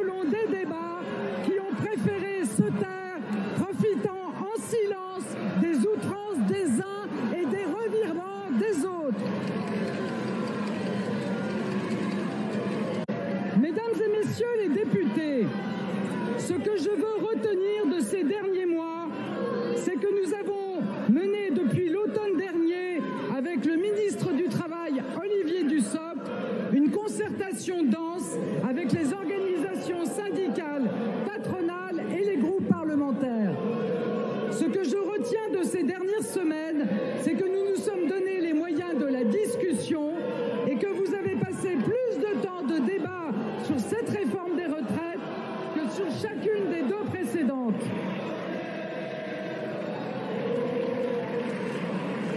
Ce que je retiens, c'est l'engagement que j'ai pris devant vous lors de ma déclaration de politique générale et lors de la présentation du projet du gouvernement. En fait, normalement, dans l'Assemblée nationale, ils sont censés avoir un temps de parole, un droit de parole, et normalement, les autres sont censés se taire. Normalement, la présidente de l'Assemblée est censée dire, bon, taisez-vous, hein, respectez, blablabla, ou mettez un avertissement, etc. Là, les mecs, ils en ont plus rien à foutre, ça gueule dans tous les sens, ça chahute, bientôt, ça va jeter des feuilles dans tous les sens, et puis ça se met à chanter la Marseillaise, et l'autre, elle est là, elle est obligée de gueuler au micro pour essayer de se faire entendre, et elle fait son discours que, voilà, mais on s'en bat les couilles de son discours, il est pourri jusqu'à l'os, c'est écrit déjà par des cabinets de conseil, c'est même pas elle qui l'a écrit, et puis surtout, ça pue, voilà, voilà, on vous a donné un ordre, Bruxelles vous a donné un ordre, maintenant, vous l'appliquez, point barre, on s'en fout, on va à l'encontre même de du peuple, littéralement. Alors, ils vont faire des réformes des retraites parce qu'il faut trouver quelques milliards à droite à gauche. Et puis par contre, on va donner 50 milliards à l'Ukraine dans tous les sens. Et puis on va aller donner 30, 40, 50 milliards à l'Union européenne. On va faire des dépenses à droite à gauche. On va aller financer massivement la transition écologique, etc., etc., etc. Et par contre, les gens qui sont à retraite, ah non, il faut qu'ils aillent travailler parce qu'il n'y a plus de croissance. Elle est là, la vérité, c'est qu'il n'y a plus de croissance.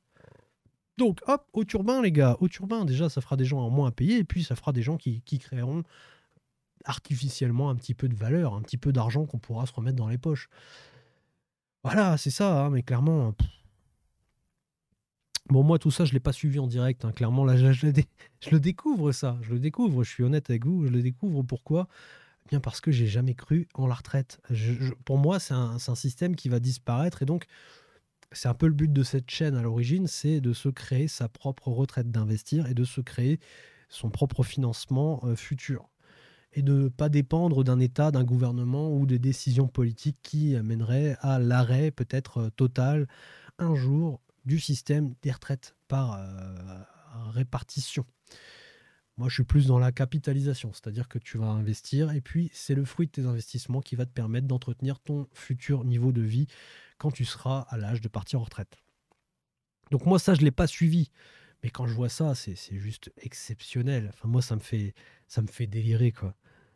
Pour les retraites, toujours rechercher des compromis. Le temps passé à dialoguer avec les partenaires sociaux et les parlementaires qui étaient attachés, comme nous, à garantir l'avenir de notre système de retraite par répartition, nous a permis de converger autour de propositions nouvelles et d'une réforme enrichie, améliorée, mais toujours équilibrée. J'adore. Regardez sa tête. On dirait une vieille qui est vénère. Genre, tu me coupes pas la parole. Laissez-moi parler. Respectez la mamie. Là. Ah, putain, elle est vénère. Elle est vénère. De toute façon, cette femme a participé à la destruction du système énergétique français. Cette femme fait partie du processus, en fait. Cette femme est là pour détruire, elle aussi, la France, comme la plupart des ministres qui ont été choisis pour être Premier ministre. Gabriel Attal, j'en sais rien, mais en tout cas, lui, il attaquait le chômage. Donc, le chômage qui est un système à l'équilibre avec des années en excédent et des années en déficit, mais c'est à l'équilibre. Il n'y a pas besoin d'y toucher. Le seul objectif, c'est d'envoyer des gens au travail. C'est de faire en sorte que des gens soient actifs et non inactifs pour pouvoir créer un potentiel de croissance de 1 ou 2%, hein, ce qu'on arrive difficilement à faire actuellement.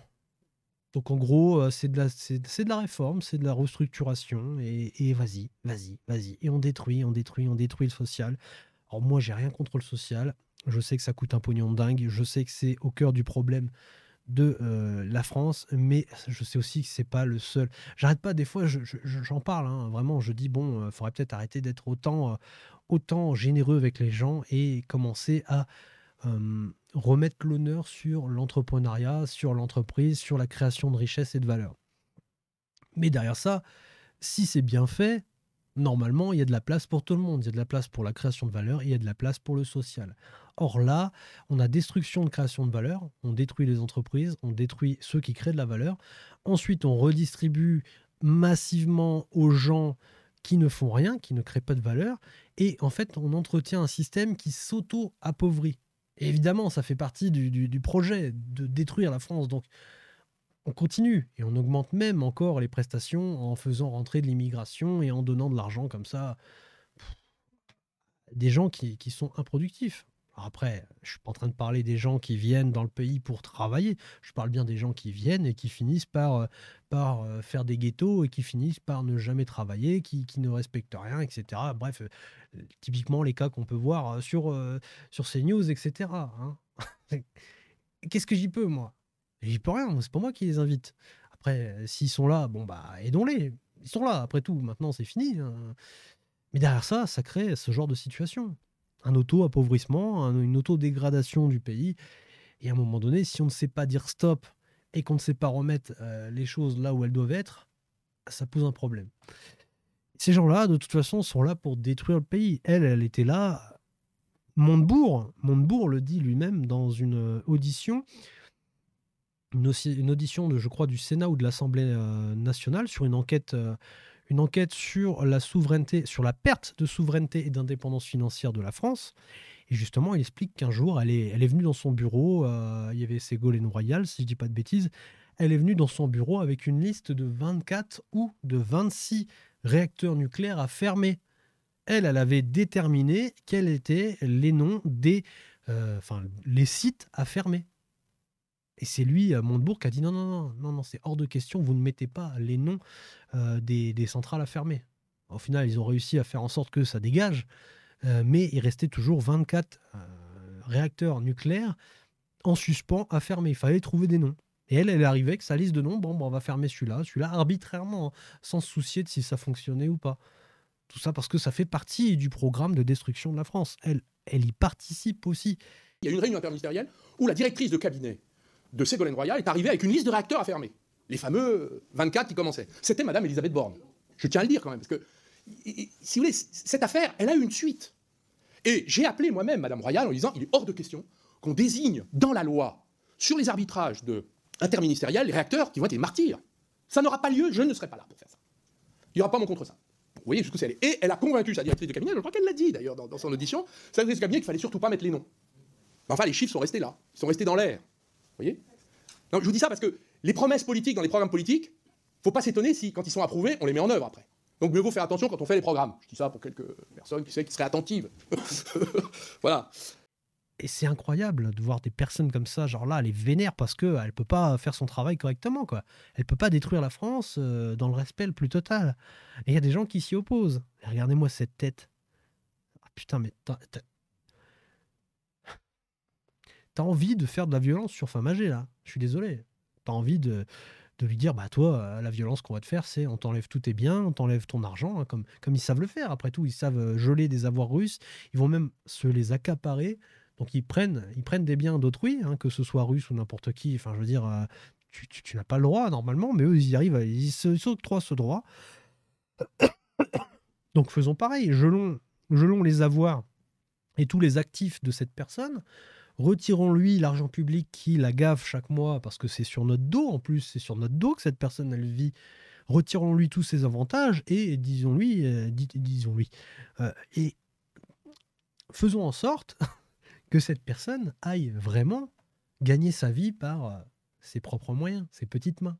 Et qu'elle aille mériter sa retraite à 65 ans plus, parce que forcément, à son âge, il faudrait qu'elle recommence, il faudrait qu'elle cotise 40 ans, 42 ans, 44 ans de travail, d'années d'activité. Donc, ouais, elle n'est pas prête de partir, elle va travailler jusqu'à sa mort. Non, il faudrait faire ça. Ça serait une vraie forme de violence. Ah, ça me ferait plaisir, tiens. Bon, allez.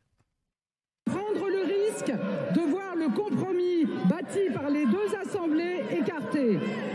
On ne peut pas faire de pari sur l'avenir de nos retraites. Cette réforme est nécessaire. J'aime bien parce qu'elle dit nos retraites, mais c'est en aucun cas c'est sa retraite. Elle a la retraite qui est assuré par la fonction publique, en fait. Les, les hauts fonctionnaires ont leur retraite jusqu'à leur mort, en fait. Et ça contribue à l'augmentation de la dette publique. Tout ça, ça vient de la poche de ceux qui travaillent, des actifs, de ceux qui s'appauvrissent, en fait. Et elle s'en bat les steaks. Ça la concerne pas, la retraite. Faut qu'elle arrête Cette réforme ne la concerne pas. Et elle est là, nos retraites. Aussi, parce que je suis attachée à notre modèle social et parce que je crois dans la démocratie parlementaire, c'est sur votre réforme, sur le texte du Parlement, fruit d'un compromis entre les deux assemblées, que je suis prête à engager ma responsabilité.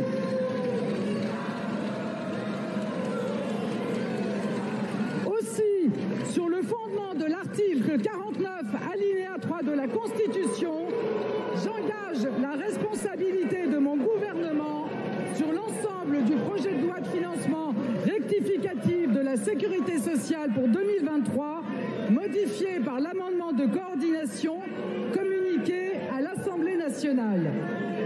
Dans quelques jours, je n'en doute pas, à l'engagement de la responsabilité du gouvernement répondront une ou plusieurs motions de censure. Un vote aura donc bien lieu comme il se doit. Et c'est donc la démocratie parlementaire qui aura le dernier mot.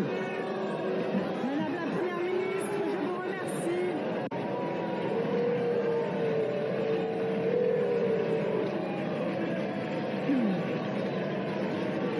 L'Assemblée nationale prend acte de l'engagement de la responsabilité du gouvernement. Voilà, donc après cette petite aparté sur la réforme des retraites, vous avez vu, c'était vraiment quelque chose de dingue. Hein, ça s'est joué à un cheveu près. Heureusement qu'Elisabeth Borne était là pour donner son vote utile, son vote ultime. Et c'est grâce à elle que tout a basculé. Non, franchement, je pense pas une seconde qu'ils vont revenir sur cette réforme. Et ça a beau être des promesses de partis pour des législatives, même pour des élections présidentielles. Ils ne reviendront pas dessus si c'est des gens qui ont pour cœur et vocation de détruire la France. Voilà. Et c'était une belle parenthèse enchantée parce que moi, personnellement, voilà, ça m'émeut hein, de voir ça. Ça me rend nostalgique hein, de cette époque où il y avait encore des gens qui gueulaient dans l'Assemblée. Incroyable. J'aurais voté probablement à la fin de la route, mais est-ce que c'est celle que j'aurais proposée? Peut-être y avait-il d'autres idées. En tout cas, je vais ouvrir le débat sur l'amélioration de cette loi pour les personnes les plus fragiles, et je le ferai avec les partenaires sociaux. Voilà. Il y a une chose auquel je crois, vous me parliez de est-ce qu'on peut travailler autrement? Oui, je pense qu'on travaille mieux avec le Parlement, y compris dans les situations difficiles où nous sommes, qu'on doit respecter et prendre en compte les partenaires sociaux. Les syndicats de notre pays a besoin de syndicats forts, et puis les élus locaux qui ont une partie des solutions, une grande partie des solutions, si on veut bien leur faire confiance. Vous ne toucherez pas aux 64 ans? Vous étiez partisan de 65 ans? Ne me demandez pas de dire où nous allons aboutir, je veux engager sur ce sujet une amélioration, mais en respectant le cadre budgétaire, parce que je ne veux pas. J'ai cette responsabilité le temps où je serai là, j'espère jusqu'à la fin de ce quinquennat, si le Parlement le veut. Je ne veux pas augmenter la dette. Voilà, donc en fait, je ferai mon possible pour changer un peu la réforme, pour améliorer la situation des gens les plus précaires, mais ce sera dans le cadre de cette fameuse dette. Il ne faut pas augmenter le déficit public et la dette, la charge de la dette, donc il ne faut pas trop dépenser. Sauf que on est quand même à 3200 milliards de dettes, hein. On va dérailler à 5,6% de déficit l'année prochaine minimum. Hein. Évidemment, c'est toujours en dessous les prévisions. Donc, on sera plus vers les 6%.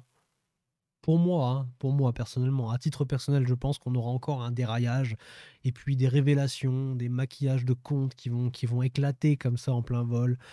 Et donc, il ne fera rien, il ne peut pas le faire. De toute façon, que ce soit lui ou n'importe quel autre Premier ministre, il n'aurait pas pu le faire. Donc, j'ai envie de vous dire, c'est juste des paroles creuses. Et quand je vois ça, moi, ça me fait rigoler. Mais en même temps, ça me fait peur parce qu'il y a des gens qui gobent ça. Il y a des gens qui vont y croire. Moi, demain, je vais au boulot, je vais parler de ça. Il y a des gens qui vont me dire « Oh, ouais, il va faire quelque chose. » Comme pendant les législatives où il y a des gens qui pensaient vraiment qu'on allait gagner 1600 balles au SMIC, qu'on allait partir en retraite à 60 ans, etc. Et puis au final, il se passe quoi? Il se passe rien. Il se passe rien, les gars. De toute façon, vous avez été votés pour rien. Voilà, on vous a volé vos élections. C'est génial, c'est génial. On est dans un beau pays.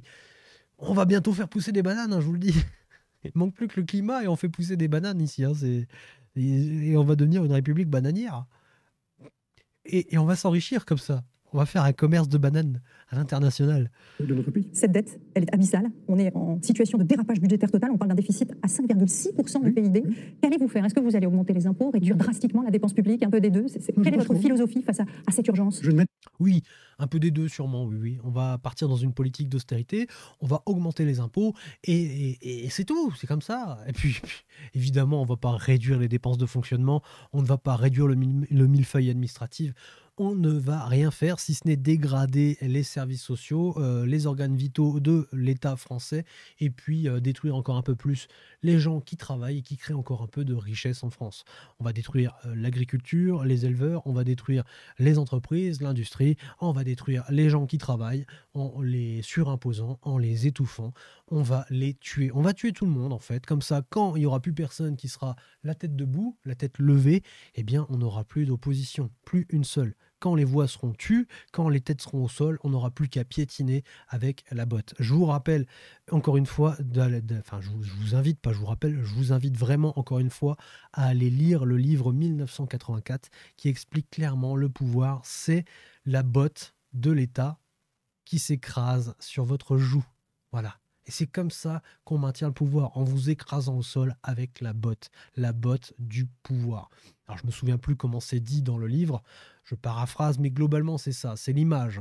Vous êtes sous la botte et le pouvoir a la botte eh bien, à son pied. Voilà, il écrase son pied sur ta tête.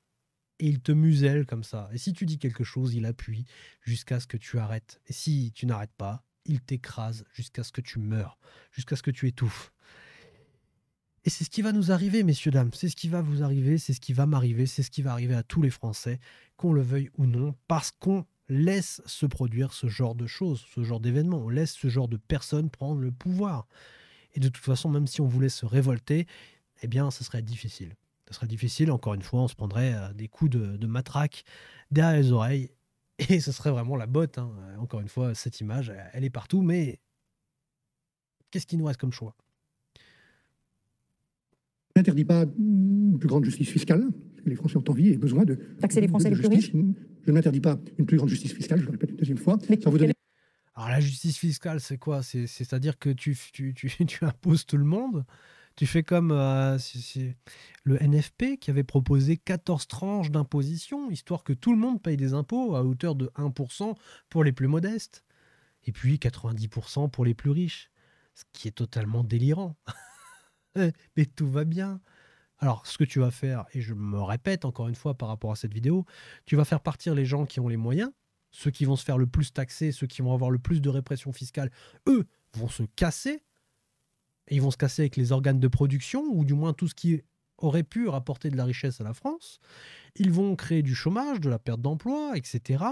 Et puis, de l'autre côté, tu as des gens qui vont s'appauvrir parce que forcément, si tu augmentes les impôts, les taxes, etc., mais que leur richesse n'augmente pas, tu leur demandes de faire des sacrifices et de s'appauvrir.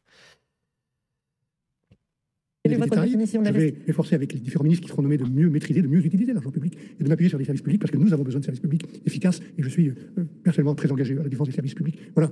Et puis il faut aussi de la croissance. La croissance, elle vient d'où? Elle ne tombe pas du ciel, elle ne vient pas de l'administration, elle vient des entreprises, petites, grandes ou moyennes, elle vient des agriculteurs, elle vient des pêcheurs, elle vient de notre commerce extérieur, elle vient du rôle des Français de l'étranger, qui ont 3 millions de Français qui défendent une partie de l'influence française à l'étranger. Donc elle vient de nos départements et de nos régions d'outre-mer, que je connais bien, dont je vais m'occuper. Donc on a plein d'atouts dans ce pays. Il faut... J'aime bien quand ils utilisent des vraies informations, parce que là, finalement, ils résument ce que je viens de dire, mais autrement, mais on a des vraies informations qui sont utilisées pour de la désinformation. C'est-à-dire que là, ils donnent des vrais faits, il explique les vraies causes, voilà, et il explique, il donne aux Français ce qu'ils ont besoin d'entendre, mais ça reste que des fausses paroles, ça reste que du blabla. Ce mec, dans quelques mois, ce qu'il aura fait, c'est le contraire de ce qu'il vient de dire. Il aura pas redonné plus de pouvoir aux entreprises, plus de pouvoir aux gens, plus de pouvoir d'achat, plus de services sociaux, plus de dépenses dans la médicale, dans la sécurité, etc.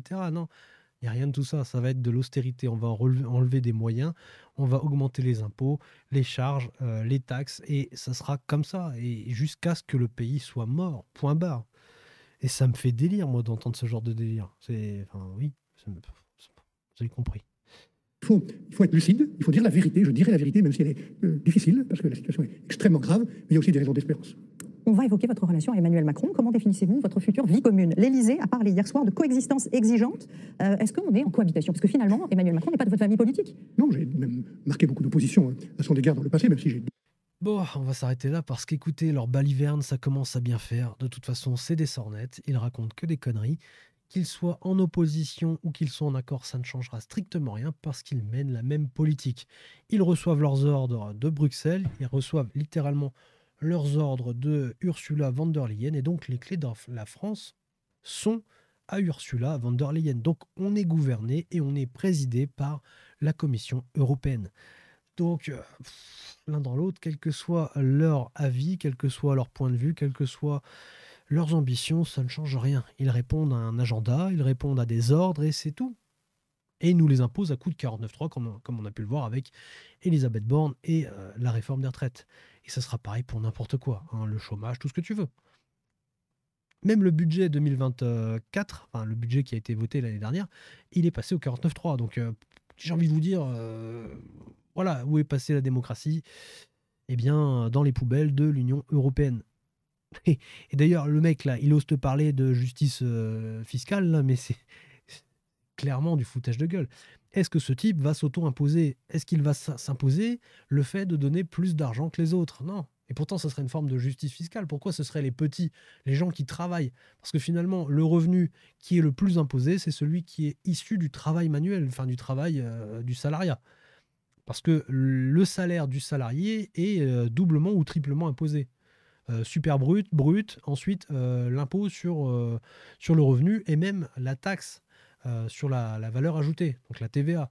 Donc, j'ai envie de vous dire, et ça, c'est juste des taxes et des prélèvements qui sont connus, parce que derrière, il y a plein de taxes cachées, rien que sur le carburant, l'électricité, etc.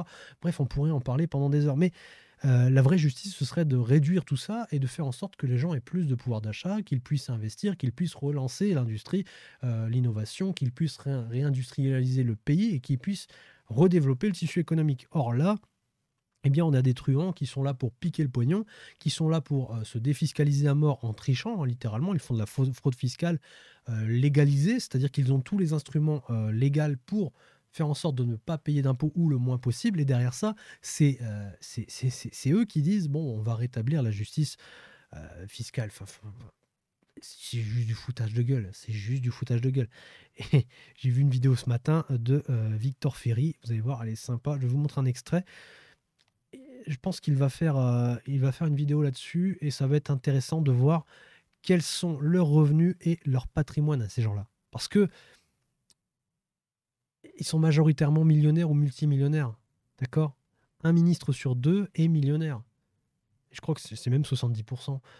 C'est juste énorme. Je veux dire, ces gens-là n'ont jamais travaillé, ils n'ont jamais mis leurs mains dans un moteur de voiture, ils n'ont jamais fait du pain, ils n'ont jamais mis des trucs en rayon, ils n'ont jamais fait de la caisse, ils n'ont jamais, je sais pas, ils n'ont jamais travaillé. Ces gens-là n'ont jamais travaillé, ils sont millionnaires. Et il y a des gens qui se tuent toute leur vie à la tâche, qui vont jusqu'à 65 ans et plus, jusqu'à ce qu'ils puissent partir en retraite. Et ces gens-là n'ont même pas de quoi finir leur fin de vie décemment. Ils sont obligés de dépendre de l'État. Donc, il n'y a pas un truc qui ne va pas dans leur discours, dans leur façon de penser, leur façon d'alimenter comme ça les médias de merde, littéralement. Et qui c'est qui consomme la merde? C'est les gens qui sont derrière la télé, qui absorbent toutes ces conneries et qui y croient dur comme fer. Pour eux, leur gouvernance, leur présidence est légitime totale. Ils sont là, c'est normal, on a voté, etc. Et puis c'est normal de se faire dicter notre avenir, de se faire imposer des choix, etc. par des gens qui ne respectent rien ni personne. Des gens qui sont capables, lui par exemple, voulait vacciner tout le monde, vaccination obligatoire. Vaccination obligatoire pendant la pandémie de Covid. Avec tous les effets néfastes qui remontent actuellement à la surface. C'est-à-dire que c'est un vaccin qui a tué des gens, qui crée pas mal de pathologies, qui crée des problèmes de santé qui sont assez vénères pour certains, Et ça remonte tout doucement dans les tuyaux. En Allemagne, en Angleterre, ça y va. En France, on n'en parle pas, mais en Allemagne, en Angleterre, ça y va. Ça débite, ça débite, ça débite. Et on voit très bien que c'était des produits qui étaient extrêmement dangereux. Et toute cette propagande et cette obligation de vaccination, par exemple, de Michel Barnier, c'est basé sur des mensonges, de la désinformation. Et il y a des gens qui vont gober ça et qui vont se dire non, mais non, c'est pas possible, la corruption, ça n'existe pas, la désinformation, ça n'existe pas. Et tout ce qu'on peut leur reprocher sur cette chaîne ou sur d'autres, ça n'existe pas. C'est forcément des complotistes. Or, les faits sont là. Et puis, l'histoire nous montre, voilà, au fur et à mesure que les mois passent, les années passent, que ces gens-là sont prêts à tout pour détruire un pays et détruire leur population, les asservir et surtout les mettre à terre pour pouvoir mettre leurs bottes sur leur tête et pouvoir les gouverner comme ça et les présider en pressant un petit peu la botte. Je sais même pas quoi rajouter sur ces gens-là parce que quelle que soit la solution que tu envisages, même si tu fais une révolution, que tu les dégages tous du pouvoir, il y en aurait forcément un autre qui se remettrait en place. Parce que l'histoire, c'est un éternel recommencement et c'est toujours des gens qui ont des intérêts qui vont essayer d'avoir le pouvoir pour pouvoir appliquer leurs intérêts. Donc, on remplacerait un pouvoir tyrannique, dictateur, par potentiellement un autre pouvoir dictateur et tyrannique qui sera différent, mais qui n'en restera pas moins là pour servir ses propres intérêts via le pouvoir. On va regarder cet extrait de Victor Ferry et puis ensuite on se dit au revoir parce que cette vidéo est encore extrêmement longue. Mon objectif est de faire des vidéos plus courtes et finalement j'y arrive jamais parce qu'il y a tellement à dire. Il y a tellement à dire. En fait, tu pourrais réagir sur toutes les phrases et sur tout ce qu'ils disent, tout ce qu'ils font. Et du coup, c'est compliqué de faire du court. Je pourrais pas faire du format short en parlant de ces gens-là. Ça, c'est impossible. Voilà, donc on est sur sa chaîne. Abonnez-vous si vous voulez voir ce genre de vidéo parce que ça va être intéressant de voir combien il gagne et surtout de voir comment il défiscalise. Écoutez, c'est intéressant. De Michel Barnier, et on s'intéressera également aux déclarations de patrimoine, parce que quand vous êtes ministre, vous avez les déclarations de patrimoine qui arrivent, et on se rend compte comment c'est possible que vous ayez des millionnaires qui soient pour le retour de l'ISF, pour le retour de l'impôt sur la fortune, parce que ce sont toujours des artistes dans la manière dont ils déclarent leurs choses et dans lesquelles ils arrivent à diminuer au maximum leur patrimoine, et comme ils ont quelque chose qui ressemble à une immunité contre les contrôles fiscaux, eh bien on comprend comment ils peuvent jouer sur les deux tableaux, à savoir j'accumule un maximum d'argent public, et d'un autre côté je prends des mesures populistes pour que mes clients vote pour moi, et bien voilà, on se plongera là-dedans. Mais aujourd'hui, on va donc voir le cas. Voilà, donc n'hésitez pas, c'est très très intéressant. En plus, il parle de Michel Barnier sur cette vidéo, donc allez-y, foncez, c'est très intéressant. C'est des experts dans la fraude fiscale. Macron le premier, rappelez-vous, il y a des vidéos qui en parlent. Off Investigation, je crois, fait une enquête là-dessus. Macron et Brigitte ont maquillé leurs comptes, leurs déclarations sur leur patrimoine pour ne pas payer l'impôt sur la fortune immobilière. Enfin, c'est complètement dingue. C'est-à-dire que leur patrimoine était estimé à plus d'1 400 000 € et ils l'ont fait estimer à 1 300 000 € en magouillant et en omettant certaines informations. Enfin, je veux dire, quand tu as un président qui fait ça, c'est open bar pour tous les autres, quoi. Évidemment, c'est pas le pauvre plombier, le pauvre mécanicien, le caissier, le gondolier, etc., qui va s'amuser à faire de la fraude fiscale. De toute façon, il n'a pas les moyens. Généralement, ces gens-là sont même exonérés d'impôts parce que leur revenu est insuffisant pour être éligible aux impôts. Donc c'est pour vous dire à quel point c'est juste du foutage de gueule, quoi. C'est du foutage de gueule intégral. Et c'est sur ces belles paroles qu'on va se quitter parce que y en a marre du foutage de gueule. Et donc on se retrouvera sur une autre vidéo pour parler d'autres sujets et on va encore évidemment bien rigoler. Allez, à bientôt, protégez-vous, prenez soin de vous, etc. Et puis plein de bisous, hein, merci. Ah, et avant de vous dire au revoir, surtout abonnez-vous, likez, partagez, commentez, etc. Parce que je suis victime, je le répète encore et encore, on va aller voir ça tout de suite, mais je suis victime de shadowban depuis que je parle de politique, d'événements politiques, de fraude, etc. Enfin bref, de tout ça, quoi, de désinformation, de censure et blablabla, enfin tout ce qui concerne l'État profond, l'Union européenne, les États-Unis et tous ceux qui essaient de nous la mettre bien profond dans le huc. Donc, voilà, donc par exemple, dernière vidéo que j'ai sortie il y a 3 jours, 3 jours, hein. C'est pas il y a 3 heures, c'est il y a 3 jours, 129 impressions. 129 impressions, avec un taux de clic de 5,4%, ce qui est plutôt correct, hein, puisqu'un bon taux de clic, c'est entre 5 et 10%, donc je suis quand même plutôt pas mal. Et donc, j'ai eu 129 impressions. Donc, ma vidéo a été proposée 129 fois depuis 3 jours.